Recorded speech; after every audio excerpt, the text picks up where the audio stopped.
Item ಯಾವುದೇ ಇರಲಿ try ಮಾಡಿ ಆಚಿ ಚಿಕನ್ ಮಸಾಲಾ.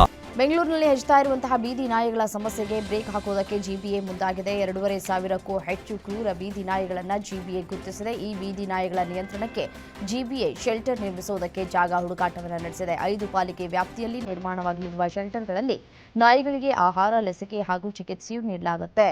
ಈ ಮೂಲಕ ಬೀದಿ ನಾಯಿಗಳ ಆಟಾಟೋಪಕ್ಕೆ ಬ್ರೇಕ್ ಹಾಕುವುದಕ್ಕೆ ಜಿಬಿಎ ಮುಂದಾಗಿದೆ.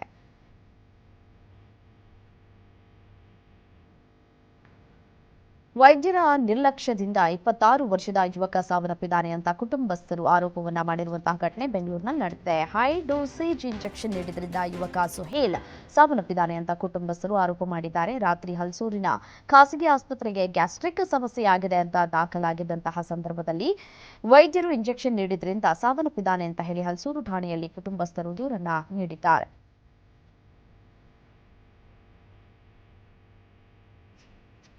ಓವರ್ಡೋಸ್ ಇಂಜೆಕ್ಷನ್ ಚುಚ್ಚಿಕೊಂಡು ವಿದ್ಯಾರ್ಥಿ ಆತ್ಮಹತ್ಯೆಗೆ ಶರಣಾಗಿರುವಂತಹ ಘಟನೆ ದಾವಣಗೆರೆ ನಗರದ ಖಾಸಗಿ ವೈದ್ಯಕೀಯ ಕಾಲೇಜ್ ಹಾಸ್ಟೆಲ್ನಲ್ಲಿ ನಡೆದಿದೆ. ಆತ್ಮಹತ್ಯೆಗೆ ಶರಣಾದ ವೈದ್ಯ ವಿದ್ಯಾರ್ಥಿಯನ್ನು ಮಹಾರಾಷ್ಟ್ರ ಸತಾರ್ ಜಿಲ್ಲೆಯ ಕರಾಡು ಮೂಲದ ಸಿದ್ಧಾರ್ಥ ತ್ರಯಂಬಕೆ ಅಂತ ಹೇಳಿ ಗುರುತಿಸಲಾಗಿದೆ. ಈತ ದಾವಣಗೆರೆ ಖಾಸಗಿ ಮೆಡಿಕಲ್ ಕಾಲೇಜಿನಲ್ಲಿ ಡರ್ಮಾಟಾಲಜಿ ವಿಭಾಗದಲ್ಲಿ ಸ್ನಾತಕೋತ್ತರ ಪದವಿ ಅಧ್ಯಯನ ಮಾಡ್ತಾ ಇದ್ರು ಅಂತ ತಿಳಿದು ಬಂದಿದೆ.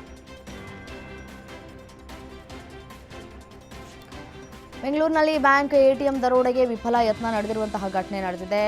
ಸಿಎಂಎಸ್ ಕಂಪನಿಯ ಮಾಜಿ ಸಿಬ್ಬಂದಿ ಹಾಗೂ ಇತರರಿಂದ ನಡೆದಿದ್ದಂತಹ ಎಟಿಎಂ ರಾಬರಿ ಪ್ರಕರಣ ಮಾಸುವ ಮುನ್ನವೇ ಬೆಂಗಳೂರಿನಲ್ಲಿ ಮತ್ತೆ ಬ್ಯಾಂಕ್ ಎಟಿಎಂ ದರೋಡೆಗೆ ವಿಫಲ ಯತ್ನ ನಡೆದಿದೆ. ಇಂದಿರಾನಗರ ಡಬಲ್ ರೋಡ್ ಬಳಿ ಇರುವ ಎಟಿಎಂ ಅನ್ನ ದರೋಡೆಗೆ ಯತ್ನಿಸಿದ ನೇಪಾಳ ಮೂಲದ ರಾಜೇಂದ್ರ ಸಿಂಗ್ ಎಂಬುವನನ್ನು ಬಂಧಿಸಲಾಗಿದೆ. ಬ್ಯಾಂಕ್ ಆಫ್ ಬರೋಡಾದ ಎಟಿಎಂನಲ್ಲಿ ಮಧ್ಯರಾತ್ರಿ ಎಟಿಎಂ ಶಟ್ಟರ್ ಬಂದ್ ಮಾಡಿ ದರೋಡೆಗೆ ಯತ್ನ ನಡೆಸಿದ್ದಾನೆ.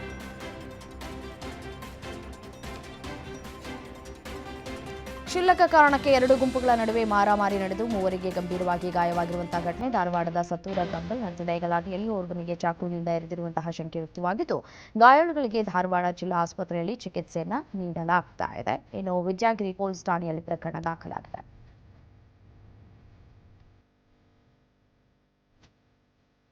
ವಿಶ್ವವಿಖ್ಯಾತ ಮೈಸೂರು ಅರಮನೆ ಬಳಿ ಸ್ಫೋಟ ಬೆನ್ನಲ್ಲೇ ಹೀಲಿಯಂ ಬಲೂನು ಮಾರಾಟ ನಿಷೇಧ ಮಾಡಲಾಗಿದೆ. ಮೈಸೂರು ಸ್ಫೋಟ ಪ್ರಕರಣವನ್ನು ತನಿಖೆ ನಡೆಸಿದ ಪೊಲೀಸರು ಸ್ಫೋಟಕ್ಕೆ ಹೀಲಿಯಂ ಸಿಲಿಂಡರ್ ಕಾರಣ ಅಂತ ತಿಳಿದು ಬಂದಿದೆ. ಹೀಗಾಗಿ ಮೈಸೂರು ಪೊಲೀಸರು ಎಚ್ಚೆತ್ತುಕೊಂಡಿದ್ದು ಕಟ್ಟುನಿಟ್ಟಿನ ಕ್ರಮವನ್ನು ತೆಗೆದುಕೊಂಡಿದ್ದಾರೆ.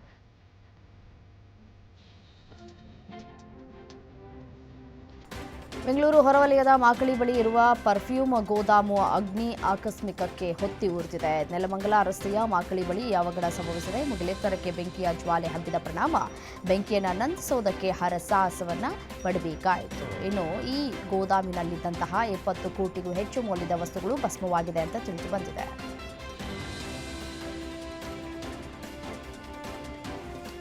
ಬಳ್ಳಾರಿಯಲ್ಲಿ ಮನಿ ಡಬ್ಲಿಂಗ್ ಹೆಸರಿನಲ್ಲಿ 100 ಕುಟುಂಬಗಳಿಗೆ ಕೋಟ್ಯಾಂತರ ರೂಪಾಯಿ ವಂಚನೆಯಾಗಿರುವಂತಹ ಘಟನೆ ತಡವಾಗಿ ಬೆಳಕಿಗೆ ಬಂದಿದೆ.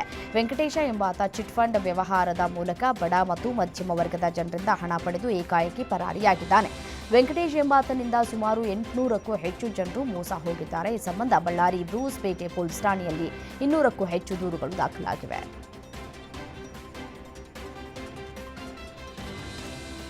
ಮಂತ್ರಾಲಯದಲ್ಲಿ ಬೇಸಿಗೆ ಆರಂಭಕ್ಕೂ ಮುನ್ನವೇ ತೀವ್ರ ನೀರಿನ ಸಮಸ್ಯೆ ತಲೆದೋರಿದೆ. ಮಂತ್ರಾಲಯಕ್ಕೆ ಬರುವ ಭಕ್ತರಿಗೆ ಪುಣ್ಯ ಸ್ನಾನ ಮಾಡುವುದಕ್ಕೆ ತುಂಗಭದ್ರಾ ನದಿಯಲ್ಲಿ ನೀರಿಲ್ಲದೆ ಪರದಾಡ್ತಾ ಇದ್ದಾರೆ. ತುಂಗಭದ್ರಾ ನದಿಯಲ್ಲಿ ನೀರಿನ ಮಟ್ಟ ಸಂಪೂರ್ಣ ಕುಸಿದಿದ್ದು ಜಲಾಶಯದಲ್ಲಿ ಸ್ವಲ್ಪ ಪ್ರಮಾಣದ ನೀರು ಮಾತ್ರ ಲಭ್ಯವಿದೆ. ನದಿಯ ಗೇಟುಗಳನ್ನು ಈಗಾಗಲೇ ಮುಚ್ಚಲಾಗಿದೆ. ಈ ಸಮಸ್ಯೆಯನ್ನು ನಿವಾರಿಸುವುದಕ್ಕೆ ಮತ್ತು ಭಕ್ತರಿಗೆ ಯಾವುದೇ ಅನಾನುಕೂಲವಾಗದಂತೆ ನೋಡಿಕೊಳ್ಳುವುದಕ್ಕೆ ಮಂತ್ರಾಲಯ ಮಠವು ಪರ್ಯಾಯ ವ್ಯವಸ್ಥೆಗಳನ್ನು ಮಾಡಿದೆ. ಒಬ್ಬ ಶಿಕ್ಷಕರು ನಿವೃತ್ತರಾಗುವ ಮುಂಚಿನ ವರ್ಷ ಇನ್ನೊಬ್ಬ ಶಿಕ್ಷಕರ ನೇಮಕ ಮಾಡುವ ತಮಿಳುನಾಡು ಮಾದರಿಯಲ್ಲಿ ರಾಜ್ಯದಲ್ಲಿಯೂ ಶಿಕ್ಷಕರ ನೇಮಕಾತಿ ವ್ಯವಸ್ಥೆ ಜಾರಿಗೆ ಬಂದರೆ ಶಿಕ್ಷಕರ ಹುದ್ದೆ ಖಾಲಿ ಇರುವುದನ್ನು ತಪ್ಪಿಸೋದಕ್ಕೆ ಸಾಧ್ಯ ಅಂತ ಸಂಸದ ಬಸವರಾಜ ಬೊಮ್ಮಾಯಿ ಅಭಿಪ್ರಾಯವನ್ನು ವ್ಯಕ್ತಪಡಿಸಿದ್ದಾರೆ. ಇದರಿಂದ ರಾಜ್ಯದಲ್ಲಿ ತಮಿಳುನಾಡು ಮಾದರಿ ಶಿಕ್ಷಕರ ನೇಮಕ ವ್ಯವಸ್ಥೆ ಬಂದರೆ ರಾಜ್ಯದಲ್ಲಿ ಶಿಕ್ಷಣದ ಗುಣಮಟ್ಟ ಸುಧಾರಿಸಲಿಕ್ಕಿದೆ ಅಂತ ಹೇಳಿದ್ದಾರೆ.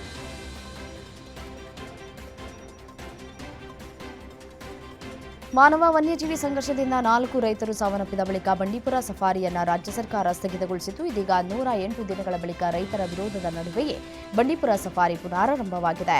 ಸರ್ಕಾರದ ಸೂಚನೆ ಮೇರೆಗೆ ಕೇವಲ 50% ಮಾತ್ರ ಸಫಾರಿ ಆರಂಭಿಸಲಾಗಿದ್ದು ಇದರ ಭದ್ರತೆಗೆ 200 ಮಂದಿ ಪೊಲೀಸರನ್ನು ನಿಯೋಜನೆ ಮಾಡಲಾಗಿದೆ.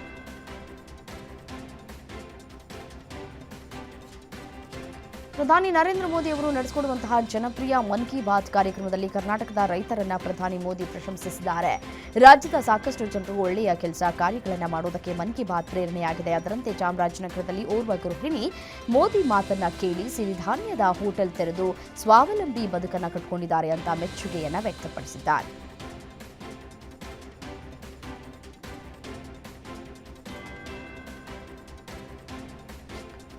ರಾಜ್ಯದ ಪ್ರಮುಖ ನಗರಗಳಲ್ಲಿ ವಾಯು ಗುಣಮಟ್ಟ ಕಳಪೆಯಾಗಿದೆ ಎಂಬ ವರದಿ ಆತಂಕಕ್ಕೆ ಕಾರಣವಾಗಿದೆ. ಬಹಳ ಮುಖ್ಯವಾಗಿ ರಾಜಧಾನಿ ಬೆಂಗಳೂರಿನ ಗಾಳಿಯ ಮಟ್ಟ ಕಳಪೆಯಾಗಿದ್ದು, ಮೈಸೂರು ಮತ್ತು ಮಂಗಳೂರು ವಾತಾವರಣ ಶುದ್ಧವಾಗಿದೆ ಅಂತ ತಿಳಿದು ಬಂದಿದೆ. ಬೆಂಗಳೂರಿನಲ್ಲಿ AQI 140175 ಕಳಪೆ ಅಂತ ಹೇಳಿ ವರದಿಯಾಗಿದೆ. ಸಂಚಾರ ದಟ್ಟಣೆ ಮತ್ತು ಮಂಜಿನಿಂದ ಧೂಳು ಹೆಚ್ಚಾಗಿದೆ ಅನ್ನೋದು ವರದಿಯಾಗಿದೆ. ಕರ್ನಾಟಕದಲ್ಲಿ ಫೆಬ್ರವರಿ ತಿಂಗಳಿನಲ್ಲಿ ದಿನದಿಂದ ದಿನಕ್ಕೆ ತಾಪಮಾನ ಹೆಚ್ಚಾಗ್ತಾ ಇದೆ. ಈಗಾಗಲೇ ಈ ವರ್ಷದ ಬೇಸಿಗೆ ಕಾಲ ಆರಂಭವಾಗಿದ್ದು, ಸಿಲಿಕಾನ್ ಸಿಟಿಯಲ್ಲಿ ಜನರ ನೆತ್ತಿ ಸುಡಲು ಆರಂಭಿಸಿದೆ. ಮಾರ್ಚ್ 2ನೇ ವಾರದ ಬಳಿಕ ಬೆಂಗಳೂರಿನ ತಾಪಮಾನ 38 ರಿಂದ 40 ಡಿಗ್ರಿ ತಲುಪಲಿದೆ ಅಂತ ಹೇಳಿ ಹವಾಮಾನ ಇಲಾಖೆ ಮುನ್ಸೂಚನೆಯನ್ನು ಕೊಟ್ಟಿದೆ.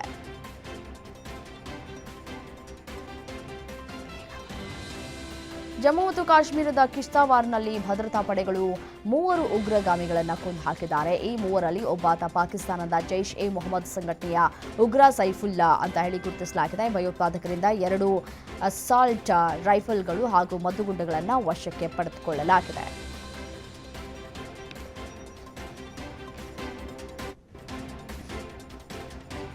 ದೇಶದ ಅತಿ ವೇಗದ ಮೆಟ್ರೋ ರೈಲು ಮಾರ್ಗವಾದ ನಮೋ ಭಾರತ್ ಕಾರಿಡಾರ್ ಅನ್ನು ಪ್ರಧಾನಿ ನರೇಂದ್ರ ಮೋದಿ ಲೋಕಾರ್ಪಣೆಗೊಳಿಸಿದ್ದಾರೆ. 82 ಕಿಲೋಮೀಟರ್ ಉದ್ದದ ನಮೋ ಭಾರತ್ ಕಾರಿಡಾರ್ ಅನ್ನು ರಾಷ್ಟ್ರಕ್ಕೆ ಸಮರ್ಪಿಸಿದ್ದಾರೆ. ಇದರ ಭಾಗವಾದ ನಮೋ Bharat regional rapid transit system ಅನ್ನು ಸಹ ಇದೇ ವೇಳೆ ಉದ್ಘಾಟನೆಯನ್ನು ಮಾಡಿದ್ದಾರೆ. ನಿಮ್ಮೂರಿನಿಂದ ವಿಶ್ವ ಮಟ್ಟದವರೆಗೆ ರಾಜಕೀಯ, ಸಿನಿಮಾ, ಸ್ಪೋರ್ಟ್ಸ್ ಯಾವ ಸುದ್ದಿಯೂ ಮಿಸ್ ಆಗಲ್ಲ. ಬರೀ ಸುದ್ದಿಯಷ್ಟೇ ಅಲ್ಲ, ಜೊತೆಯಲ್ಲೇ ಇರುತ್ತೆ ವಿಶ್ಲೇಷಣೆ. ಗ್ಯಾರಂಟಿ ನ್ಯೂಸ್ನ ಸಬ್ಸ್ಕ್ರೈಬ್ ಮಾಡಿ, ಫಾಲೋ ಮಾಡಿ, ಕ್ಷಣ ಕ್ಷಣದ ಅಪ್ಡೇಟ್ಸ್ ಪಡೆಯಿರಿ.